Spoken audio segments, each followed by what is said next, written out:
বহু বছর আগে আমি আমার রুমমেটের সাথে গিয়েছিলাম দীঘা, যেহেতু ওদের বাড়ি পাঁশকুড়াতে ছিল, তো দীঘা ওখান থেকে একদমই সামনে ছিল। তো ওখানে গিয়ে একটা দোকানে চিকেন পকোড়া খেয়েছিলাম। আমার সেরকম স্ট্রিট স্টাইল চিকেন পকোড়া খাওয়ার এত ক্রেভিংস হচ্ছিল, তাই আজকে বানিয়ে নিয়েছিলাম। হাই, আমি আলো। আমার আরেকটি মিনি ভ্লগে আপনাদের অনেক অনেক ওয়েলকাম। প্রথমে কিছু বোনলেস অ্যান্ড কিছু উইথ বোন চিকেন নিয়ে ভিনিগারে ভিজিয়ে রেখেছিলাম 5 মিনিটের মতো।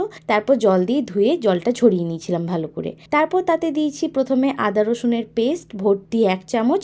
আচ্ছা, আদা রসুনটা ফাইনলি চপড করে দিলে কিন্তু টেস্টটা আরও বেশি ভালো হয়। তারপর দিয়েছি 1 চামচ লেবুর রস। তারপর তাতে দিয়েছি নুন আর গোলমরিচ গুঁড়ো। তারপর দেবো হালকা হলুদ, একটা ডিম আর পেঁয়াজ কুচি, লঙ্কা কুচি আর বেশ অনেকটা ধনেপাতা কুচি। আর দেবো 3 চামচ মতো বেসন আর 2 চামচ মতো কর্নফ্লাওয়ার। সবটাকে ভালো করে মেখে 1 ঘন্টা ম্যারিনেট হতে দিতে হবে।